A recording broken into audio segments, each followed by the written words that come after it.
नमस्कार दोस्तों, मैं हार्दिक एक बार फिर से आप सभी का स्वागत करता हूँ आज की इस नई वीडियो में। आज की वीडियो जो है वो special provisional for person with benchmark disabilities उसका पार्ट 3 है। पार्ट 1 में हमने देखा था free education for children, reservation in higher education, identification post for reservation, ये सब हमने देख लिया। उसमें सेक्शन 34 रिजर्वेशन उसका सब सेक्शन 1 हमने देख लिया था।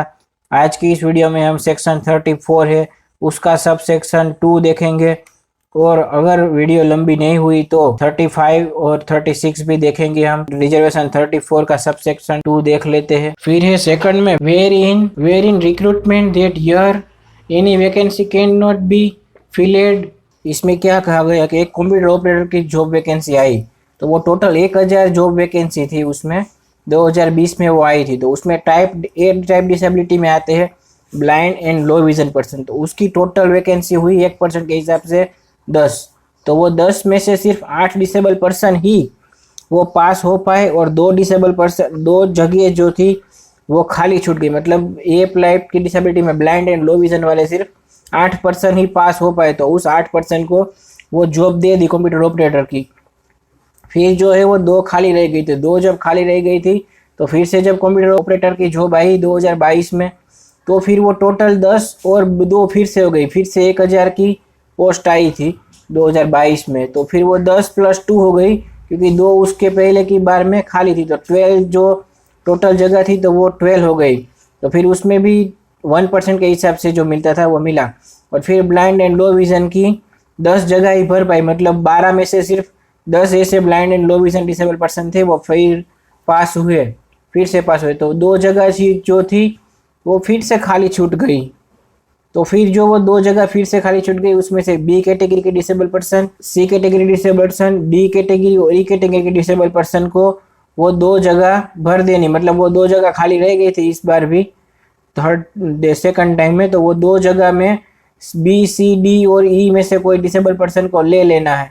अगर फिर भी उसमें से बी सी डी ई सी कोई भी नहीं मिलता है, तो फिर वो जो जगह है, तो फिर वो जगह किसी नॉर्मल पर्सन को दे दी जाएगी कि इस 2 जगह डिसेबल पर्सन की 2 जॉब वैकेंसी खाली रह गई है, इस बार भी 2020 से इस बार भी खाली रह गई, तो फिर उसके ऊपर नॉर्मल भर्ती कर दो। सेक्शन 34 सेकंड में दूसरा paragraph, provided that the nature of vacancy in establishment such then given category person with can not be employed. मतलब इसमें ऐसा कह रहा है कि किसी ग्रुप के रिक्रूटमेंट में जॉब के नेचर के अनुसार वो अगर कोई डिसेबल एलिजिबल नहीं हो पा रहा है, तो गवर्नमेंट की प्रियर अनुमति से दूसरे ग्रुप के कैंडिडेट को वो भर्ती में एडजस्ट कर दिया जाएगा। तो ये जो है नोटिफिकेशन है फीमेल हेल्थ वर्कर की, वो जॉब वैकेंसी आने वाली है।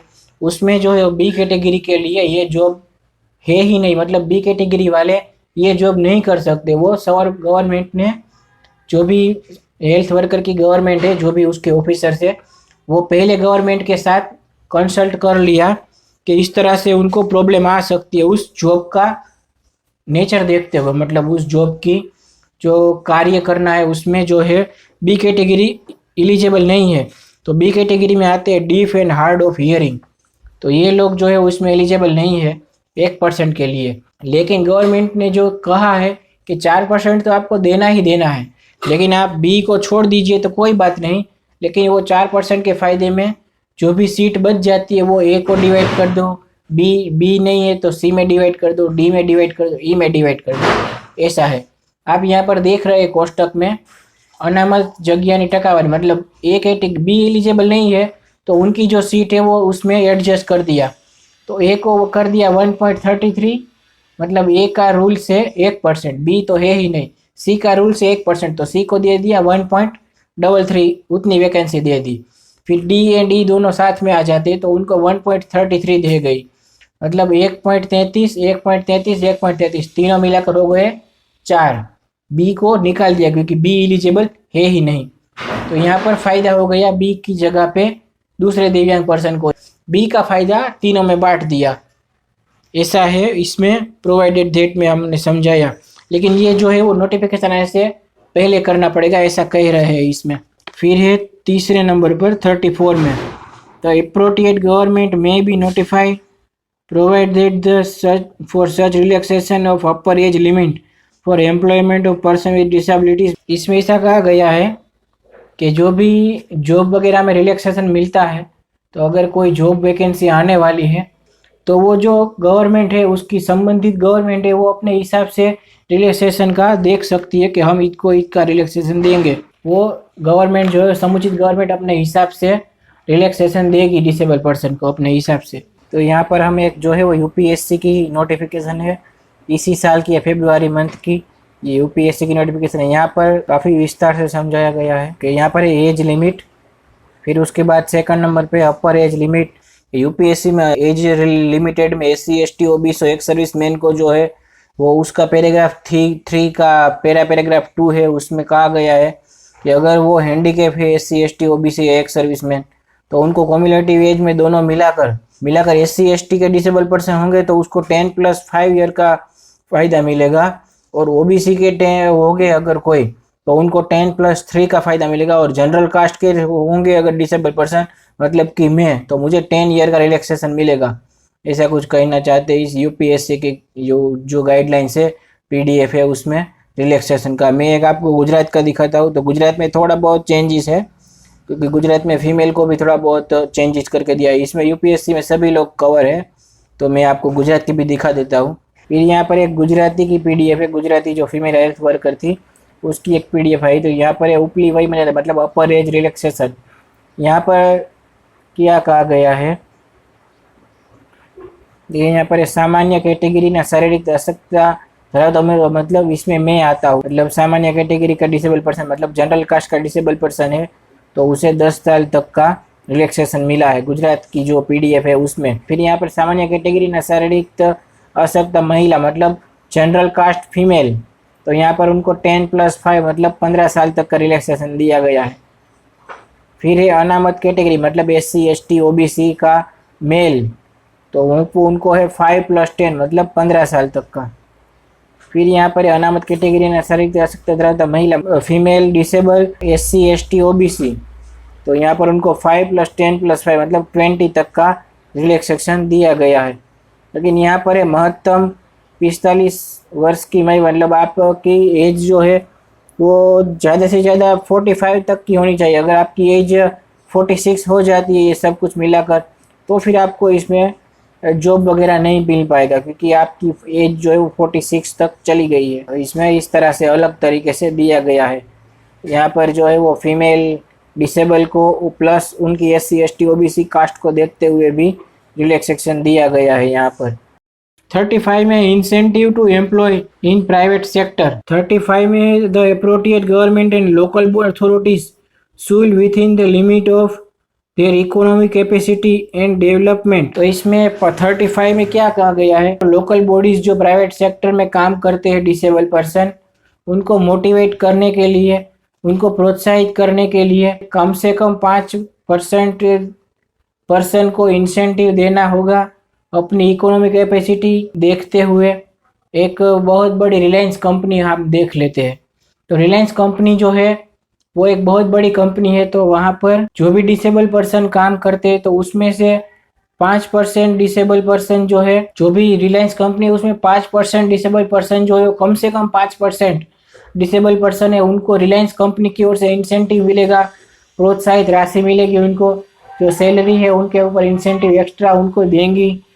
मतलब रिलायंस बड़ी है तो वो अपनी तरीके से 5% डिसेबल पर्सन जो काम करते हैं उनकी ऑफिस में उनको इंसेंटिव देगी। इंसेंटिव जो है वो अमाउंट में कितना भी हो सकता है, मतलब इंसेंटिव 5,000 रुपये भी हो सकता है, 10,000 रुपये भी हो सकता है। मतलब रिलायंस बड़ी कंपनी है तो वो अपना इकोनॉमी को देखते हुए, मतलब अपनी इकोनॉमिक कैपेसिटी को देखते हुए उनको इस तरह से इंसेंटिव देगी 5% डिसेबल पर्सन को।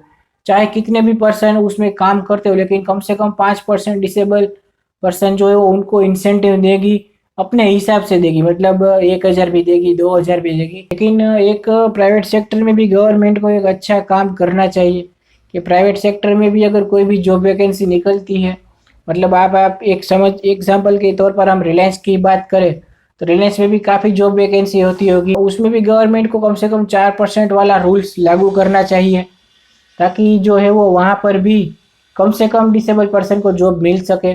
गवर्नमेंट के जो रिजर्वेशन रूल्स है वो वहाँ पर भी लागू हो, ऐसा कुछ हो तो अच्छी बात है। देखिए ये भारत की 100 कंपनीज है कि जिसको मतलब प्राइवेट लिमिटेड है ये सभी कंपनियाँ मोस्ट ऑफ में, और कोई कोई बैंक से मतलब टॉप 100 कंपनीज है इंडिया की। यहाँ पर आप सोचो एक बार कि यहाँ पर 4% वाला रिजर्वेशन वाला रूल लग गया तो कितना अच्छा होगा। रिलायंस कितनी बड़ी है, लाखों लोग इसमें काम करते हैं, तो इसमें 4% हर ग्रेड में मतलब हर ग्रेड में अगर वहाँ पे 4% वाला रूल हो गया, तो अगर ऐसी कोई पोस्ट आती है क्लर्क वगैरह की वहाँ पर, तो वहाँ पर भी डिसेबल पर्सन को जॉब मिल पाएगी, तो कितना अच्छा होगा। मतलब आप मान के चलिए 100% डिसेबल में से 50 या 60% डिसेबल पर्सन जो है वो जॉब पा सकेंगे। देखिए रिलायंस है, TCS है, Tata consultancy, HDFC bank, Hindustan Unilever ऐसा कुछ है, HUL का नाम, फिर इन्फोसिस है, HDFC bank, Kotak Mahindra bank, ICICI bank. यहाँ पर काफ़ी ऐसी पोस्ट होगी जिस पे डिसेबल पर्सन एलिजिबल होंगे। इससे कोई सरकार को भी थोड़ा बहुत कुछ करना चाहिए। ऐसा नहीं कि यहाँ पर काम नहीं करते, काम तो करते हैं, लेकिन ये 4% वाले हिसाब से होगा ना, तो यहाँ पर देखिए ये कैटेगरी में ब्लाइंड पर्सन आते होंगे, तो यहाँ पर ऐसे लोगों को भी जॉब मिल पाएगा कि जिनको सच में ज़रूरत है। बाकी यहाँ पर मोस्ट ऑफ केस में ऑर्थोपेडिक वाले ज़्यादा काम करते होंगे। आप देखना अपने तरीके से कभी भारतीय Airtel, Bajaj, HCL, State Bank, Axis Bank, Nestle India, Sun Pharmaceutical, काफ़ी सारी कंपनियां जो है वो प्राइवेट भी है इसमें और गवर्नमेंट भी है। टोटल टॉप 100 कंपनीज है यहाँ पे, ये भी टॉप कंपनियां हैं, सिस्को, DHL, काफ़ी सारी वो 100 में से थी, वो इसमें भी है एड। ये फोटो मुझे मिली थी, मैं आपको दिखा रहा हूँ। फ्लिपकार्ट का तो एक MOU साइन हुआ था फ्लिपकार्ट का NHFDC के साथ कि वो उनको जॉब देगी। इसे सभी के साथ MOU साइन करना चाहिए। 4% वाला रूल्स जो है वो हर जगह लाना चाहिए, डिसेबल पर्सन को फ़ायदा हो और बेरोजगारी की दर कम हो। हमारे अंदर भी काफ़ी ऐसे डिसेबल पर्सन है जो बेरोजगार है। ब्लू डार्ट है, ACT है, विप्रो है, अजिल प्रेम जी की कंपनी जो सबसे हाईएस्ट दान देते हैं इंडिया में। अभी हम लोग वीडियो कंटिन्यू करते हैं। फिर है स्पेशल एम्प्लॉयमेंट एक्सचेंज सेक्शन 36, तो उसमें क्या है, तो एप्रोप्रिएट गवर्नमेंट में बी नोटिफिकेशन में बाय नोटिफिकेशन रिक्वायर्ड दैट। इसमें 36 में क्या कह रहे हैं, विशेष रोजगार कार्यालय जो होते हैं वहाँ पर गवर्नमेंट, सेंट्रल गवर्नमेंट जो है वो आने वाली जो भी जॉब वैकेंसी होती है उसकी नोटिफिकेशन जो है वो रोजगार कार्यालय को भेजेगी, ऐसा कुछ इसमें कह रहे हैं 36 में। तो इससे भी फायदा होता है कि रोजगार कार्यालय में हम अपना नाम जो है वो ऐड करवाते हैं, तो हमें नोटिफिकेशन के द्वारा पता चलता रहेगा कि स्पेशल एम्प्लॉयमेंट एक्सचेंज जो है वहाँ से हमें टाइम टू टाइम इंफॉर्मेशन मिलती रहेगी कि इस टाइम पे अभी जो है वो जॉब वैकेंसी चालू है क्लर्क में। थोड़े टाइम के बाद जो है वो असिस्टेंट मैनेजर का एक अलग से नोटिफिकेशन आने वाला है, उसमें जो है वो आपको नोटिफिकेशन मिलती रहेगी। इस तरह से कहना है। तो जो वैकेंसी आने वाली है उसकी सूचना जो है वो स्पेशल एम्प्लॉयमेंट एक्सचेंज को देनी होगी गवर्नमेंट को, जिसे कहते हैं विशेष रोजगार कार्यालय। हमारे यहाँ पर रोजगार कचेरी बोलते हैं उसको, सभी स्टेट में अलग अलग नाम से उसको कहते हैं। इंग्लिश में उसको कहते हैं स्पेशल एम्प्लॉयमेंट एक्सचेंज। उस ऑफिस को गवर्नमेंट को जो है वो सूचना देनी होगी कि इस तारीख पे, इस टाइम पे ये रोजगार जो वैकेंसी है वो आ रही है और इस तारीख से इस तारीख में ये आने वाली है, ताकि जो स्पेशल एम्प्लॉयमेंट एक्सचेंज कार्यालय है वो सभी को नोटिफिकेशन भेज सके कि इस टाइम पे ये चल रहा है, आप फॉर्म भर दीजिए। इससे कुछ इसमें कहना है। तो फ्रेंड्स आज की इस वीडियो में बस इतना ही। तो आशा करता हूँ कि आपको भी इस वीडियो से काफ़ी कुछ इन्फॉर्मेशन मिली होगी। तो आज की इस वीडियो में बस इतना ही। तो good bye and take care.